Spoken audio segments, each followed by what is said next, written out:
Action. Assalamualaikum warahmatullahi wabarakatuh. Ketemu lagi dengan saya Ahmad Yasudi, tuan rumah OTTRI, obrolan teras Tempo Riau terkini.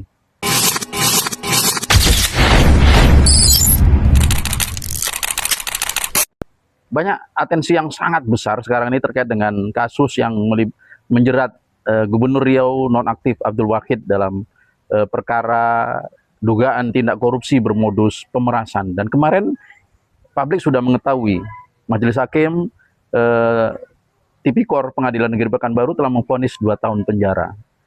Belum pernah kasus hukum di Riau ini yang melibatkan kepala daerah yang mendapatkan atensi sangat besar dari masyarakat. Sampai-sampai ada sejarah, yaitu adanya pengajuan amicus curiae dari 32 lintas organisasi di Riau. Karena itu kita menghadirkan hari ini tamu yang sangat punya potensi membahas masalah ini. Beliau adalah guru besar ilmu hukum di Universitas Islam Riau Pekanbaru, yaitu Profesor Dr. Sufyan Hamim. Assalamualaikum Pak Prof. Waalaikumsalam warahmatullahi wabarakatuh. Sehat Prof ya? Sehat, alhamdulillah. Saya senang nih, kampusnya sejuk. Ya, wir memang Wir. cinta lingkungan hidup. Siap, ya. Mungkin dari lingkungan sejuk lah lahir pikiran-pikiran bernas yang sejuk, ya kan? Bernas. Dan itulah yang mungkin yang mendasari bahwasanya ada hal yang harus diperhatikan terkait dengan kasus yang menimpa Gubernur Riau nonaktif Abdul Wahid. Bagaimana pandangan Prof terkait ini? Ya, saya selaku akademisi bidang hukum, dari berbagai literatur yang kita pelajari, dari keputusan pengadilan terdahulu gitu ya, jurisprudensi dan bahan hukum, maka kita coba mengikuti ya perkembangan proses penegakan hukum atas dakwaan yang diajukan disangkakan kepada Abdul Wahid ya, gubernur nonaktif. Nah, kalau kita lihat di dalam proses penyidikan dan kemudian penuntutan itu kelihatan pasal-pasal yang didakwakan itu berubah-ubah, ya kan? Kalau dari itu menandakan dari aspek jaksa penuntut pun meragukan, ya. Tidak bulat keyakinannya ya? Enggak, dua alat bukti yang dinyatakan sebelumnya itu pun di waktu OTT itu kan tidak juga ada. Tidak bisa dihadirkan dua alat bukti yang cukup kuat itu kan nggak ada. Makanya waktu dakwaan itu pun berubah kan. Dan keputusan ini pun saya kaji berubah ini pasalnya. Lebih mengarah ke pidana biasa nih. Walaupun dilakukan bersama. Ya kan? Pasal 12E ya kalau. Enggak, 20B KUHP baru. Kalau 12B itu kan gratifikasi. Gratifikasi ya. Hadiah dan janji. Ya. Nah, sekarang yang memberi hadiah siapa? Ya. Yang menerima siapa? Yang menerima siapa kan? Tak ada bukti. Dari keterangan yang para saksi dan para pihak di dalam pengadilan juga tidak tergambarkan ya. Ya, kalau kita ngikuti proses persidangan, fakta persidangan itu tidak ada menggambarkan keterkaitan Abdul Wahid, ya kan? Tak meyakinkan itu, hanya dikait-kaitkan, ya kan? Artinya ada unsur semacam kriminalisasi?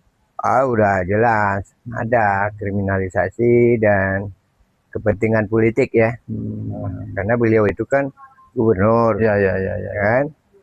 Nah, kalau kita lihat pasangan gubernur, wakil gubernur, bupati, wakil bupati ini kadang-kadang melalui proses kriminalisasi itu sering terjadi di Indonesia nih. Mengkudeta secara langsung ya. Jadi ini untuk secara politik dari awal kan harus pandai-pandai lah memilih pasangan hidup, ya kan? Pasangan memimpin daerah. Ya, harus orang-orang yang betul-betul punya etika, ya kan, keikhlasan dalam. Artinya kalau memang ada unsur politik, akan sangat memprihatinkan kalau lembaga sebesar KPK bisa dimanfaatkan untuk kepentingan politik. Ya, kalau kita lihat ya kasus-kasus se-Indonesia, penegakan hukum, pemberantasan korupsi, maupun kasus-kasus hukum yang lain, ini kan politik sandera. Politik sandera, menyandera. Ya, jadi hukum ini sepertinya masih bisa dipermainkan. Ya kan, bahkan tanda petik ya kan ada oknum memperjualbelikan. Bisa order gitu ya. Yang kata Prof Mahfud, ini sebagai satu mafia hukum ini kan masih ada. Dalam kasus Wahid ini indikasi itu ada ya nampaknya. Indikasi ada, tapi kita memang belum bisa membuktikan ya. Ya, indikasi ada, ya kan. Nah, jadi keputusan kalau undang-undang tipikor itu kan minimal 4 tahun ya. Ya. Maksimal 20 atau seumur hidup. Ini 2 tahun ya. Ini 2 tahun dan ini sama semua. Iya. Jadi siapa pelaku utamanya, siapa ikut serta, siapa yang sekedar membantu, ya nggak ada nih, nggak jelas kan. Nah, jadi makanya saya melihat hakim lebih mengarah kepada pasal 20 KUHP yang baru nomor 1 2023. Pidana umum berarti ini. Pidana umum. Kan KUHP baru pidana umum. Mereka hakim tipikor nih. Ya, jadi tidak ada di sini penyalahgunaan wewenang. Nah, sekarang persoalannya sejauh mana Pak Abdul Wahid terlibat. Kalau memang pasal 20 huruf B. Kan? Yaitu perbuatan pidana yang dilakukan oleh secara umum, secara bersama-sama. Ya kan? Nah, diduga merugikan keuangan negara. Nah, sekarang pidana secara umum itu apa buktinya ke Pak Abdul Wahid? Karena dari berbagai keterangan saksi itu kan mengarah kepada justru pelaku utama itu inisiatifnya kan dari Dhani M. Nur Salam. Kalau itu dari berbagai keterangan saksi dan pengakuan beliau. Nah, dan sampai hari ini ketika digali apakah ada tidak perintah dari Abdul Wahid kepada Dhani Nur Salam, kan tidak ada. Tidak ada. Bahkan Dhani pun tidak bisa menyebutkan kapan perintah itu dari mana gitu. Iya. Dan bahkan Pak Arif juga demikian mengatakan tidak ada. Semua saksi tidak ada. Ya. Nah, dengan demikian langkah banding itu sudah sangat tepat menurut. Harus banding. Karena dengan banding itu Pak AW menyatakan kepada publik, masyarakat, bahwa dia yakin dia tidak bersalah. Dia tidak melakukan. Padahal kalau logika publik kan udah seringan itu hukumannya kok nggak diterima aja gitu kan. Oh iya, itu bagi mereka yang mungkin tim-tim sukses ingin ada gubernur baru. Artinya kalau memang diterima sama Pak Abdul Wahid ini tidak banding, otomatis proses administrasi bisa dimulai. Gubernur sudah harus diganti. Karena dia terpidana. Nah, ini kan sudah diputuskan. Tapi kalau dia tidak terima atau banding, yakin dia benar, nanti kita tunggu keputusan banding dari Pengadilan Tinggi. Kemudian nanti kalaupun masih Pengadilan Tinggi menyatakan bersalah, maka bisa lakukan kasasi. Mahkamah Agung. Nanti tingkat kasasi, kalau dia bebas bisa saja. Ya. Artinya ini belum finish ya? Belum. Ingkrahnya itu di keputusan Mahkamah Agung. Yang namanya ingkrah. Kalau banding, yang berkekuatan hukum tetap. Keputusan pengadilan berkekuatan hukum tetap itu kalau nanti di Mahkamah Agung. Banding dan di Pengadilan Tinggi dimenangkan oleh hakim, apakah pihak jaksa bisa mengajukan kasasi? Kalau bebas tak bisa. Sekarang KUHP baru, kalau Pak Wahid diputuskan di Pengadilan Tinggi bebas kasasi, Pengadilan Tinggi bebas, maka itu sudah ingkrah dengan KUHP baru. Kecuali kalau masih memperkuat keputusan 2 tahun ya. Dan dia mengajukan melakukan kasasi Mahkamah Agung, masih berlanjut ya. Jadi Mahkamah Agung kalau membebaskan juga itu sudah ingkrah. Tidak ada lagi bandingnya, sudah terakhir. Kalau PK itu hanya mengurangi hukuman itu nanti itu. Dan tidak menunda eksekusi ya? Eksekusi enggak ya. Nah, dan ini diperkirakan paling cepat 6 bulan lagi ke depan. 6 bulan lagi baru ada ingkrah, putusan hukum ingkrah gitu. Iya, sampai ingkrah. 6 bulan, bahkan bisa juga setahun kan. Nah, kalau ini kan udah banding, Prof. prediksi Prof, kalau dari analisa hukum, peluangnya seperti apa? Peluang besar. Ya, saya termasuk kemarin pernah ketemu Pak Abdul Wahid, ya kan. Saya bilang kalau memang Pak Abdul Wahid merasa tidak pernah melakukan, tidak merasa tidak bersalah, kan bahkan bersumpah, dan saya yakin kan Pak Wahid sering bersumpah di pengadilan dengan nama Allah Tuhan Yang Maha Esa, maka apapun keputusan walaupun seminggu, ya kan, misalnya walaupun sehari banding, ya kan, sehingga itu merupakan deklarasi kepada masyarakat bahwa kita betul-betul tidak melakukan apa yang dituduhkan. Penegasan ya. Sebagaimana fakta persidangan. Ya, semua saksi tidak ada, hanya dikait-kaitkan, ya kan? Dikait-kaitkan dengan ajudan, ajudan terima uang, sampai hari ini ajudan juga tak mengakui kan? Belum, masih dalam proses hukum Marjani kan? Nah, itu pun nerima ketika itu Wahid tahu, dia langsung pecat. Siapa itu yang ajudan satu lagi itu? Si Dani pun dia marahi kan? Nah, itu sebelum OTT. Berarti Pak Wahid tidak terlibat, tidak membiarkan. Bahkan tidak suka kalau ada yang itu berarti tanda dia tidak ikut serta. Ya kan? Artinya ini kalau dari fakta persidangan ini mandai-mandai si Dani lah ya. Ya, si Dani sebagai saksi mahkota itu pasti menguntungkan dirinya sendiri. Ya kan? Dan itu sebenarnya tidak boleh dijadikan pertimbangan utama. Nah, Prof, selain kan ada juga keputusan di persidangan itu ada fakta permintaan duit 300 juta oleh Thomas yang mengaku disuruh SF, dan kemudian bahkan uangnya diserahkan SF. Kalau dari sisi ini bisa jadi nggak? Mestinya didalami nggak? Ya, kalau yang keputusan hakim ini yang berdasarkan pasal 20 huruf B tindak pidana umum yang dilakukan bersama-sama, maka mulai dari yang menyerahkan uang kepala OPT itu juga harus dijadikan tersangka. Ya, setelah ini pemberi dan penerima. Termasuk siapa yang menyuruh, memerintahkan uang 300 itu supaya diserahkan kepada siapa, ya kan, dan di mana, itu juga harus diproses. Kalau memang dasarnya pasal 20 huruf B KUHP baru, Undang-Undang Nomor 1 2023, ya kan, karena bersama-sama kan.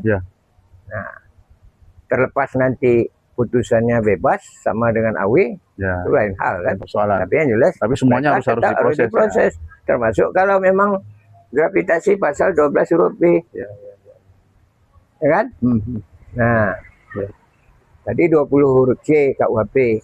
Nah, Undang-Undang Tipikor Nomor 20 2001 pasal 12 huruf B gravitasi, hadiah dan janji. Nah, siapa yang beri hadiah awal? Kalau uang itu berupa hadiah, kepala OPT. Kalau dari kenapa tidak tersangka? Nah, di sini kadang konsistensi penyidik dan jaksa ini kan kita pertanyakan juga. Jadi seperti sehingga masyarakat kan penuh keraguan atas penegakan hukum terhadap Pak Abdul Wahid ini. Karena dalam kasus sehingga makanya mereka langsung aja bilang kriminalisasi nih, ya kan? Prof, kalau dari putusan itu, dari kemudian pasal yang digunakan, artinya kan OTT tidak terbukti, ya kan? Tidak, dakwaannya pun tak nyebut OTT. Korupsi juga tidak terbukti ya, dari pasal yang digunakan itu. Dari mana? Ya kan paling Undang-Undang Tipikor itu pasal 12 itu, ya kan? Baik gravitasi maupun pemerasan jabatan. Pemerasan jabatan kan 12E. Itu unsurnya kan ada 3 tuh. 4. Penyelenggara negara. Terpenuhi enggak? Oke, terpenuhi. Perintah yang jelas. Terpenuhi enggak? Enggak, kabur. Siapa merintah? Yang ketiga, unsur ancaman. Ya, ancaman itu bukan pembunuhan, itu maksud ancaman jabatan. Nanti dinonjolkan atau dimutasi. nggak ada. Siapa yang ngancam, siapa yang diancam kan tak ada dalam fakta persidangan. Yang keempat, AW ada nggak memilih mendapatkan manfaat tuh secara pribadi menguntungkan dirinya apa? Aliran dana nggak ada. Nggak terbukti ya. Ya kan? Baik transfer maupun bukti elektronik percakapan akan ngasih uang. Ya. Uang yang diserahkan Arif itu kan ke Dani. Ya. Diparkir kediaman. Yang katanya Pak Wahid masih di Pelalawan. Ya. Acara Bono. Marjani juga katanya masih di Pelalawan ya. Gitu. Iya. Ya. Nah, jadi tidak ada satupun fakta persidangan menyatakan Wahid itu menerima uang. Ya. Dan terbukti juga ketika OTT pun tidak terbukti. Laporan bahwa akan menerima uang itu. Ya. Kan OTT itu kalau ada informasi yang bersangkutan itu akan menerima uang atau hadiah. Ya, Prof, kalau berangkat dari kasus ini, efeknya yang sangat besar bagi sebuah daerah. Ada nggak imbauan pada KPK untuk lebih teliti dan tidak mengorbankan kepentingan daerah? Ini kan masalah gubernur kan bukan seorang personal, tapi adalah masalah nasib daerah gitu loh. Ya. Setahun ini kan Riau benar-benar berantakan gara-gara kasus ini gitu. Ya, saya paham. Maksudnya gini, rakyat sudah beri dukungan, proses pemilihan demokrasi sudah demokratis, Pak Wahid terpilih didukung mayoritas rakyat. Hanya karena kalaupun ini nanti terbukti ada kriminalisasi, itu kan alangkah naibnya penegak hukum ini terhadap rakyat Riau. Mengorbankan kepentingan sebuah daerah. Saya selaku akademisi juga memandang begitu. Jadi tolong hati-hatilah. Jadi di dalam hukum ini, kalau kita ragu dalam mengambil keputusan orang bersalah, maka itu lebih baik tidak diputuskan. Ya kan? Kalau kita ragu. Karena itu akan menimbulkan dosa dunia akhirat itu. Ya kan? Memutus bersalah orang tidak bersalah. Artinya ke depan lembaga penegak hukum manapun harus lebih. Dalam agama Islam pun tak boleh itu. Saya lupa ayatnya, tanya aja Uas nanti. Siap. Ya kan? Memutus orang tak bersalah itu lebih besar dosanya. Ya. Terus terakhir, Rob, kenapa Riau seperti jadi target terus nih, Rob? Nggak berhenti-berhentinya gitu. Ya, Riau ini pertama di sini kepentingan nasional besar, ya karena potensi alamnya. Yang kedua, Riau ini dari aspek budaya juga kadang, ya kan, kurang kompak gitu loh. Kalau saya sering ngomongnya budaya panjat batang pinang, harus mijak orang dulu. Iya, jadi tidak boleh kawan ini diberi kesempatan dulu untuk memanjat dan sampai di atas ngambil hadiah untuk dibagi bersama. Istilahnya kalau pilkada ini kan 5 tahun, nanti setelah 5 tahun kan silahkan manjat lagi kan. Nah ini enggak, yang sudah akan mau berhasil tuh bagaimana kita, ini perlu ditinjau juga nih oleh kerapatan adat di Riau ini. Satu lagi, Prof, ada kekhawatiran kalau seperti ini situasi di negeri ini, kepala daerah sekarang sudah anggarannya tipis dan mereka selalu diintai KPK. Apa ini akan bisa membuat orang takut untuk pilkada? Ya itu pasti berdampak pada hasil pembangunan di Riau kan. Apalagi makin lama dana bagi hasil, dana alokasi khusus itu kan makin sedikit. TKD, transfer ke daerah. Saya kira ke depan penegakan hukum harus profesional, kemudian masyarakat harus kompak, ya kan, di Riau ini. Ya, karena bagaimanapun kita ini meskipun kaya dengan sumber daya alam, tetapi masyarakatnya masih banyak yang